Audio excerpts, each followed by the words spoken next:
Hello everyone and welcome back. Zachary and I are up here at the tent, and in a previous video I said we were going to do a short question and answers. There's no way we can get to even close to all of them, but we are going to answer a few.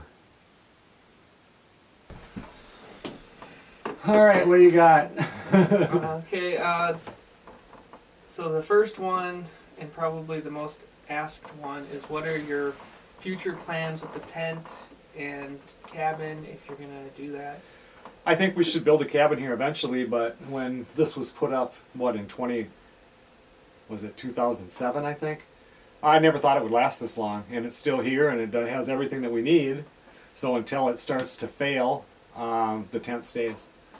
And then eventually when it starts to rot away, instead of fixing it, we'll just tear it down and build something new. Well, and with that, they were asking, when you do build something new, are you going to put it right where the tent is, or are you going to pick a different spot on the property, or?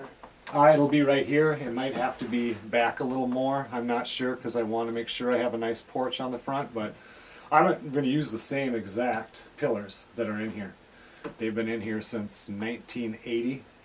So, and I can go bigger on the size because they stick past.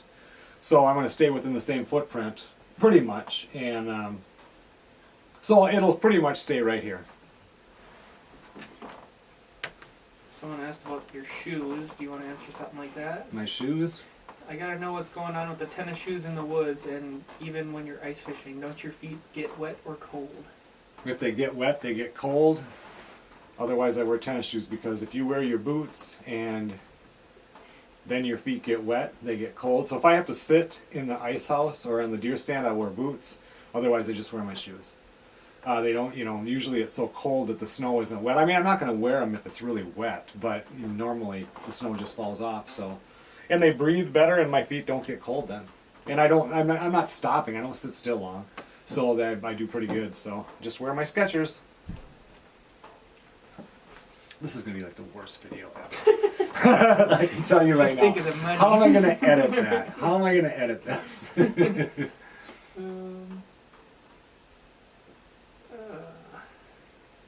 see, this is from Keith, and he said he's curious what the cost of getting a deer processed after you've shot it.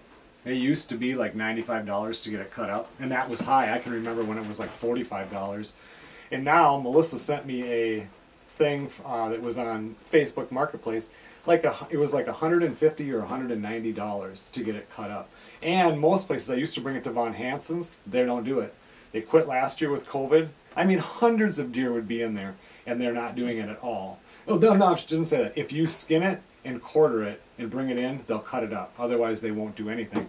So to be honest, if I shoot a deer, I probably will have to cut it up myself.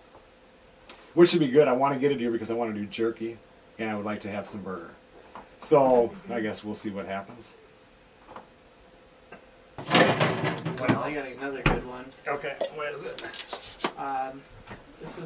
This is from Rich, and they asked, are you considering hunting deer at the farmhouse? That's a popular question. I don't plan on hunting. I mean, there's some really nice deer there, and if I really needed a deer, I would shoot one there, but otherwise I'm not going to. I'm fine. I don't know if we want to do this, but when are the t-shirts coming? Soon. I was gonna, I thought we would. You think you have to speak up so they can hear? Yeah, I'm talking to you. Oh, yeah. Is that something that we can talk about? The question was, when are the t-shirts or merchandise coming? And Zach has put a ton of time into that. And I mean, you've made pretty much the website and everything with shirts and cups and hats and I don't know what all was on there. And then we see them and there's something that just isn't quite right, or maybe it's for me, I'm just a little bit too anal sometimes. But you said there's a shirt coming in now. It's supposed to be here Friday, but it got pushed to Monday. So maybe what we'll do is, like during deer hunting, put up one shirt for sale. Just do one of them. See how that goes. And see if we would change anything before we put 20 items on there. You know what I mean? I mean, we could. Well, it's coming, but everything got so busy this, spring and summer, and you and I talked about it quite a bit. We have the shirts. Is that one of them? Yeah, I'm wearing one. Yeah. So. It's been washed, like. Has it? Yeah, I wear it a lot. Do you? I'm kind of proud of this shirt. So yeah, we will have shirts coming up. I don't know if we can launch them around deer hunting or not. I'm not sure. So. Yeah, stay tuned. We'll have merchandise soon. Good one. Okay, here's a good one. This person asked, are you ever worried about people breaking in at the tent? Well, the folks have had, cabins here like on the other end of the lake since 1980. I think we put that log cabin up in 83. So, and nobody has ever broke in. I mean, you always have that chance, but I really don't worry about it. I mean, it just doesn't seem to happen up here. I mean, if you get it within a mile of the tent, I know you're here. You guys get to see 3 cameras. And I get all them questions about, you should put a camera inside the tent to see the critters. I do have cameras inside the tent. I just don't put them in the videos. And so, but we've just never had any trouble with that. I mean, that bear trying to get in here, that was the first time. I see people that come up and look in the tent and stuff, but I just have never had any trouble with that. So, and also around here, everybody knows everybody, and everybody has guns, so you really don't want to be screwing around on somebody else's property up here, because the people that are up here watch everything also. So you're really kind of putting yourself in a dangerous situation. But to answer the question, never have had a problem ever. So yeah. Ooh, someone had asked, what is the biggest deer that you've shot from this area? I think they want to know a rough weight and then the size of the... Let's see, my biggest one here. I don't know, that one that I shot with you. Remember when you were on like the tripod stand? Mm-hmm. That was a big bodied deer. I don't think it went 200. It might have been close. It was a big deer. Yeah, it was. But that one had a wide beams on it, and then short little antler spikes on there. That was an 8-pointer. You guys can go. I don't think there was a video on that deer, but the actual biggest rack was the 9-point that I shot, and that was, I don't know, 8-9 years ago. 9 years ago maybe. And there's a video on it. I think it's called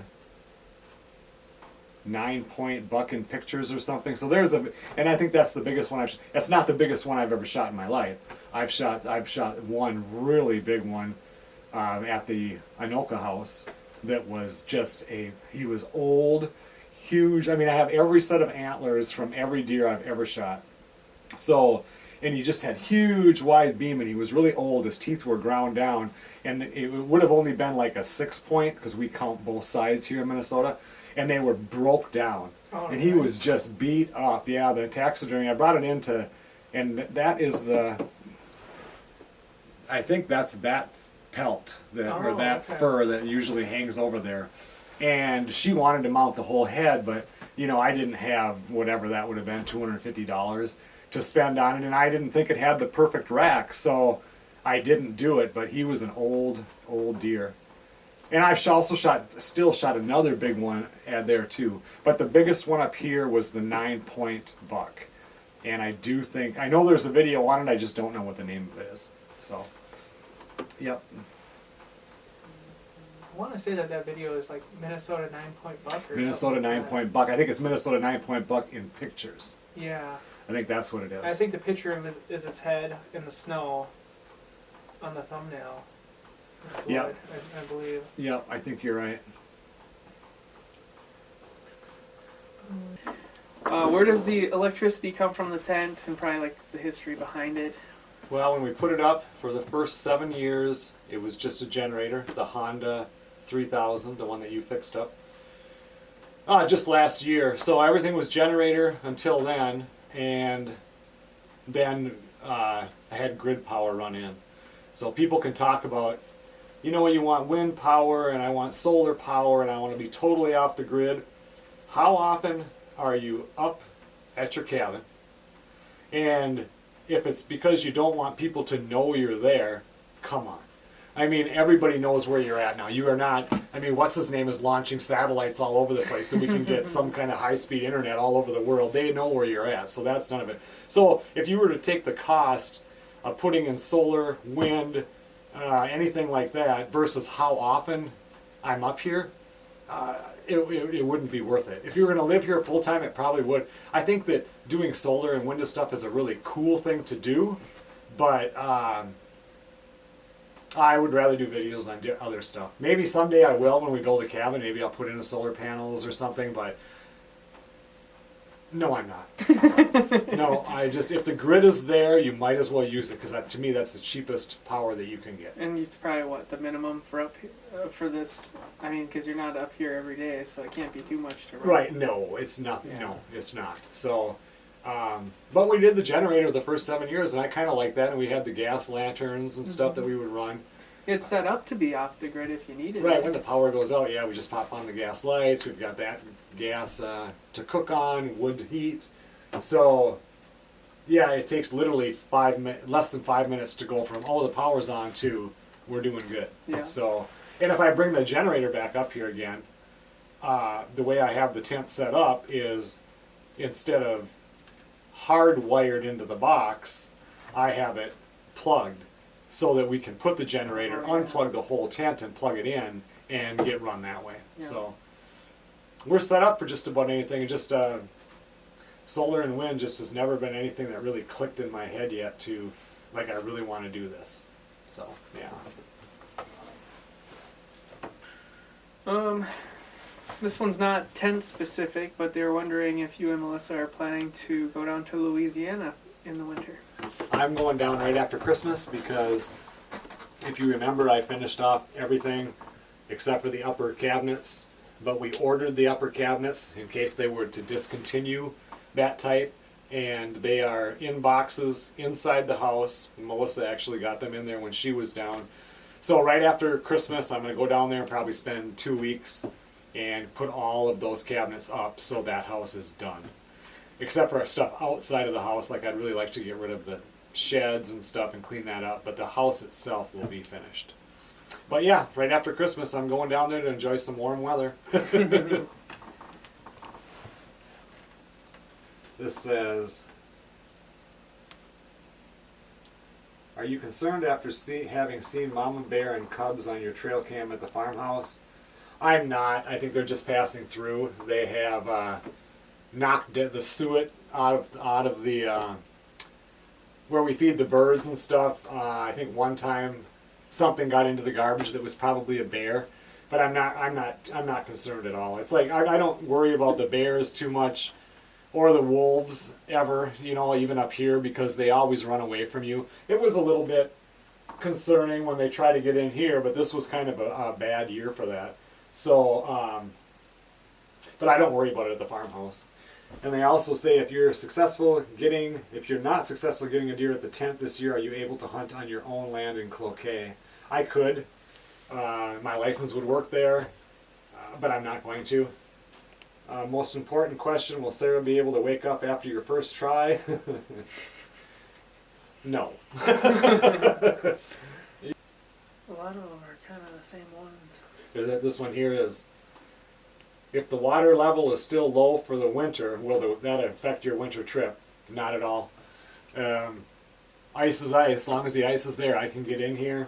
So that's this guy here says, is the tent off grid? It can be, but it's not. Have you considered putting up a 24-hour live stream from your tent? I would enjoy watching the weather season changes. I actually have thought about that. And then there was this government grant where everybody in the state is allowed high-speed internet. They come out and put the box on the tent, and then it's in the tar road, but they have to come all the way in here, which is, I don't know how far that is, 3 miles or whatever. And they can only go so far without having a booster thing, which needs electricity.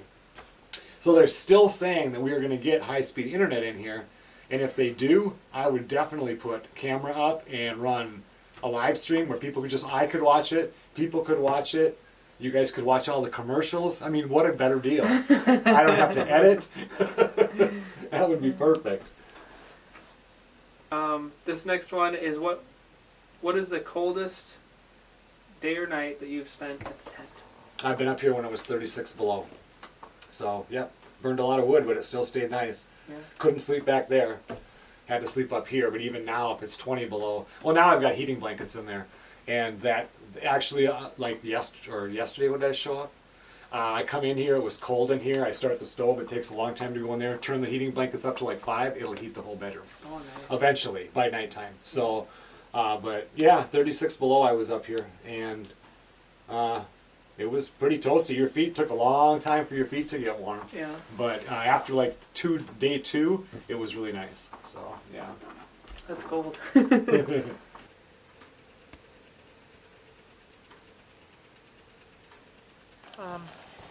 One person wanted to know, what is your favorite meal to eat up here at the tent? Well, pork steaks are really good, but I've ate a lot of pork steaks. And I guess I like pork steaks and I like chuck steaks. Chuck steaks are tougher. Then I mean, like a ribeye is really good, but a chuck steak I think actually has more flavor, and it doesn't have that dry part in the middle, and it was a lot cheaper now. You know, anything beef is not cheap, but I don't know, pork steaks or chuck steaks, and of course a baked potato and a vegetable. That's all you need, and a glass of milk. Someone wanted to know, with Grandpa and his like unique style of building stuff, if you have anything that you would like him to make for like a piece for the tent or the farmhouse. I don't know if I built the cabin itself. I thought it would be neat if he helped do like kitchen cabinets or something like that. There's a table that he has over in his workshop that is mine. I can take it. I just don't have anywhere to put it right now. So there's a lot of stuff that he has made that I do have already. So there's nothing in particular that I can think about. But if I do end up building the cabin, and he's still doing stuff like that, then I might have him do it. So. Oh, someone wanted to know about the cook box that you bring to duck camp. Oh, I made that one. The kids were little. I mean, I've had that thing for close to 30 years. I don't know, 25, 30 years. I have a video on it on this channel, the cook box, but I just needed a cook box. Back then I made cook boxes. I still have it, a box that had lanterns, because at that time they didn't have propane lanterns. It was all just the white gas pump up lanterns. So I made them. At the same time I made a toy box for the kids, for you guys. I don't know whatever happened to that. But yeah, I like the cook box because it has everything I need, and I just put it away, and every year I go through it and it works really good.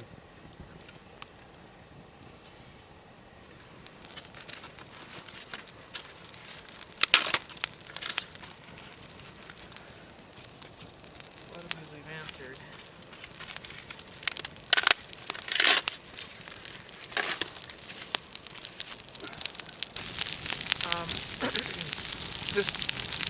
This person wanted to know how you feel about your diesel truck versus your old reliable gas truck.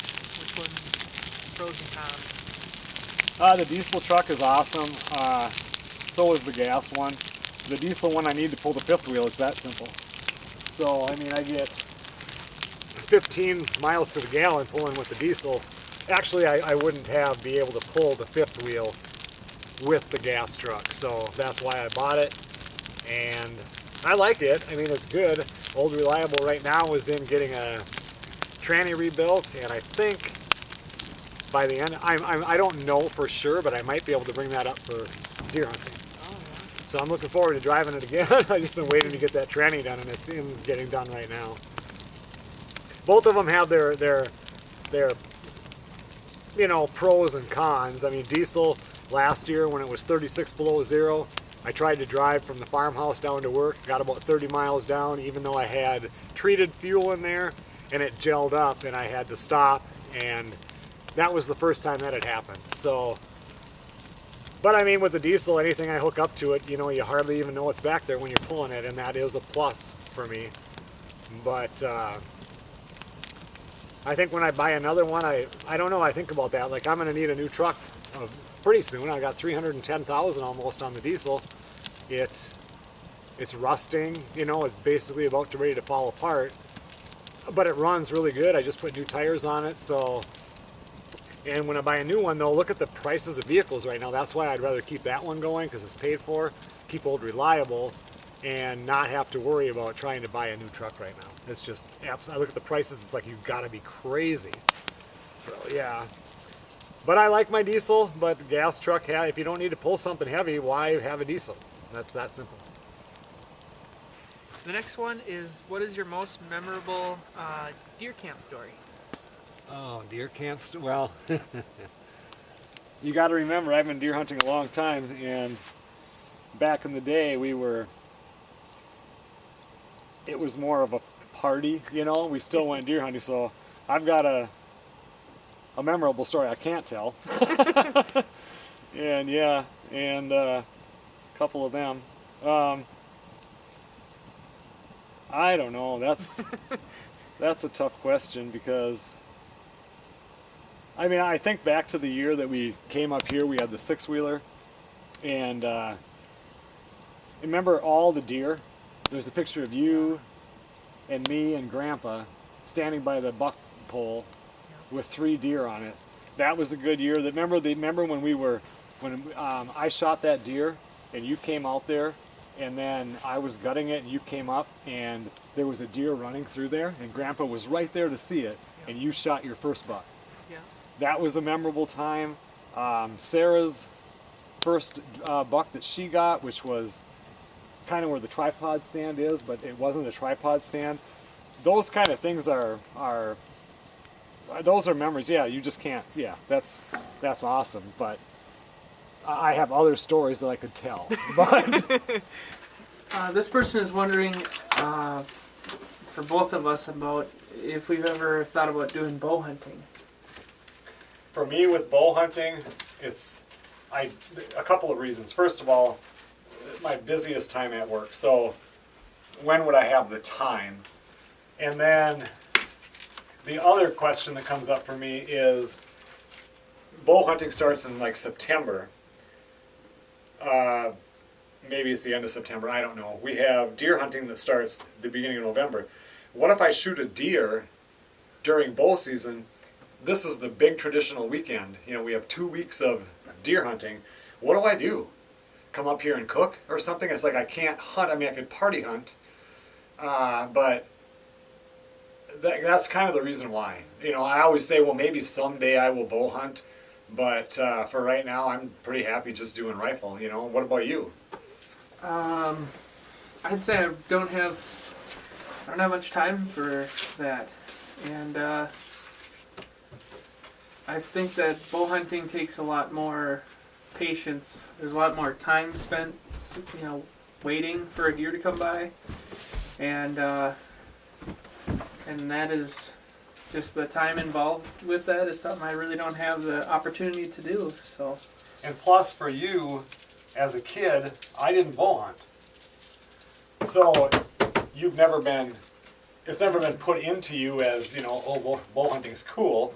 Yeah. You know, so yeah, it just hasn't been anything that my grandpa never bow hunted, or, you know, my dad never bow hunted. I think he had a bow for a while, but I never remember him going bow hunting. And if he did, he never shot anything that I ever found out about. So, and he doesn't doing it now, so it must not have been all that great, you know, for him. So.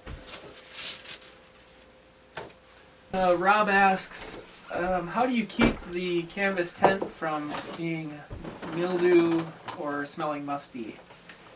Well, with the insulation that I have here, I stopped it about a foot from the top so that when air goes in, it can breathe instead of being just 4-inch styrofoam against it. And then the roof that's over the top, I have a good, at least this much space above it, so air can blow through it. And I didn't, you know, when I first did it, I thought the same thing, and I didn't have a clue. And then around the wood stove, I have no foam, of course, because it gets too hot. But everything can breathe. Even the canvas that goes down the side, there's a space so that nothing is pushed against it. So there's really no rain hitting it, and there's air that keeps it, you know, aired out. So I don't know. Like I said, I never thought the tent would last this long, but it's just as good today. Like when the bear got in there, so I had to cut some, you know, put that stuff up. But that canvas is just as strong now as it was the day we put it up. So I guess this is how you do a tent for long term, you know, but I didn't know when I started at all. Okay. Kind of two questions. Someone's wondering what brand of stove you have. The wood stove is? Yeah. That is a Cylinder Stoves wood stove. And that's the name of the company, Cylinder Stoves. Not Colorado Cylinder Stoves, just Cylinder Stoves. And if you watch the videos when I had to get a new one because the old one, I don't know what happened on top. I had some problems on top of it. And I contacted the company, and that was more than 10 years later, because I just wanted the same stove. And he happened to look it up, saw that I had bought it. He still had the paperwork and said there's a lifetime warranty on that stove, and they sent me a new one. So I was really impressed. So it's Cylinder Stoves Company. And I love that stove. I mean, look at it now. It doesn't smell like smoke in here at all. It's now 85 degrees in here. At 36 below zero, that thing was pumping the heat out, but it kept it warm. And kind of the second question then is, people wonder why you don't have a bigger stove. I don't need one. This is the middle-sized stove. I've never ever thought that I needed a bigger stove. Right now it is 30 degrees out, 30.4 outside. It's 85.8 in here.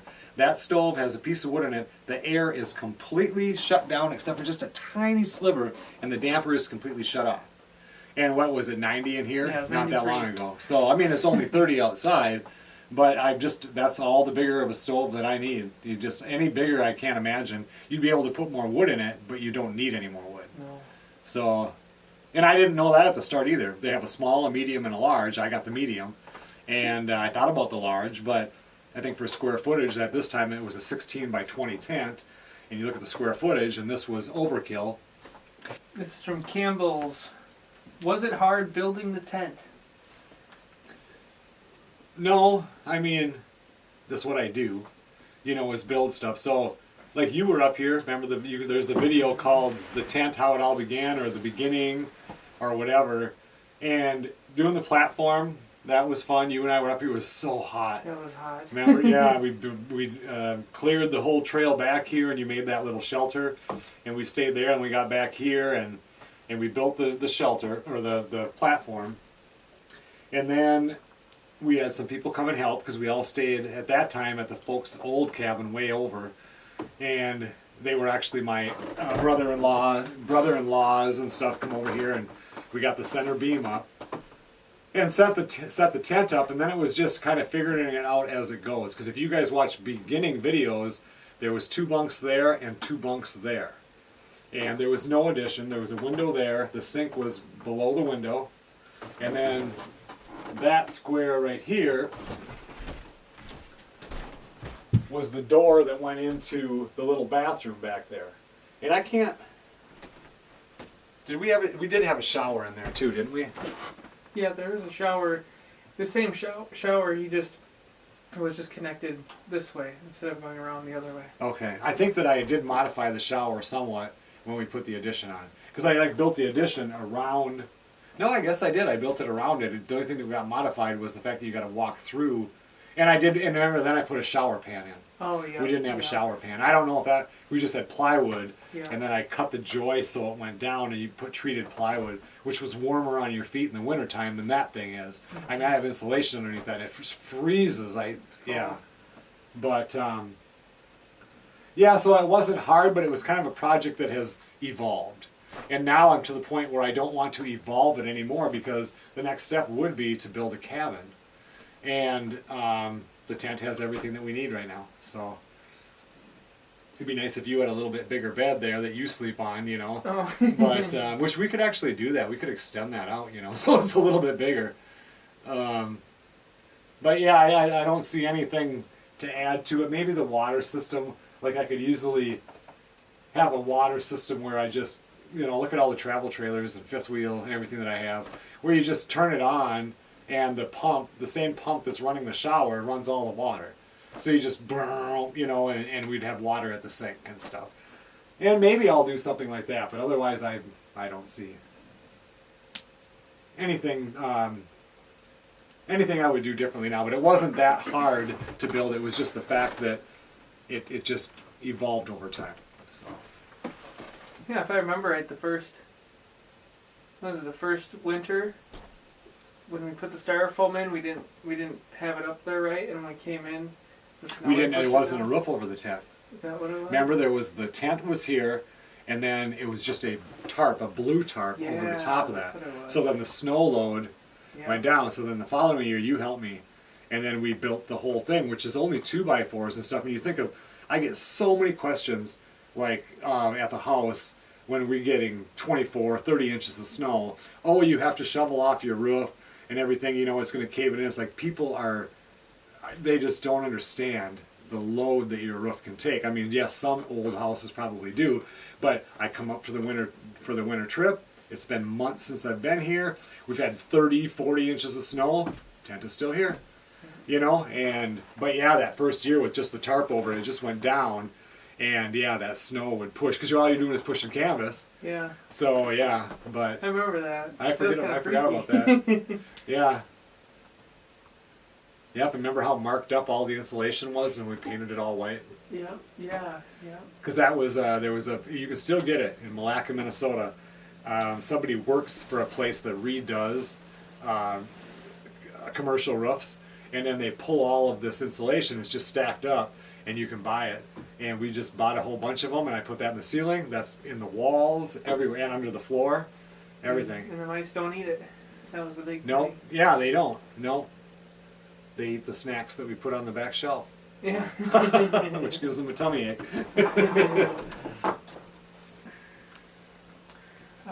Someone wanted to know why we only hunt for deer in the morning and then in the evening. Like we come back for the middle of the day. I guess I just don't want it that bad. Like my brother Chris will sit in his stand all day long. And I've done that a few times where we went out there and then would just sit all day long. I just can't sit still that long. You know, like I said, I just don't want it that bad. And there have been plenty of times I've come out of the deer stand, went back into the deer stand, there was deer tracks over my tracks, but nope. I'll do the morning hunt, I'll do the afternoon hunt, and I'm just not interested in sitting all day. It was so boring that yeah, nope. This is a good one. What caliber of rifle and ammunition do you prefer? I like the 30-06. I've shot a 300 Winchester that was my grandfather's, and that thing it was like a cannon. Basically rip your arm off when you shot it. I always made the joke that if I were to shoot a deer with this, it would come down packaged. And then my dad had a 300 Winchester short mag, and I really liked that gun. I shot a couple of deer with that gun, so that was a good one too. But I just like the 30-06. Normally, except for now when it's just stupid, you can get ammunition for it really easily.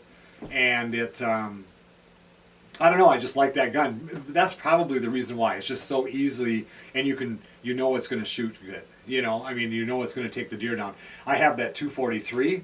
I used to say I've shot more deer with the 243 than I have with the 30-06, but now that has changed. But 243 is a good gun too. I mean, Sarah uses it once in a while. I think she's going to use a 30-06 this year. But I shot a lot of deer with that. I mean, it doesn't have a big bullet, but it shoots straight, and it was a good gun. That one had a nice scope, a Leopold, or it still does, or a Leupold, however you say it. But I just, the 30-06 is just a good, versatile gun. And my favorite shell, hold on one second. I like these Winchester Ballistic Silver Tip 168 grain, 30-06.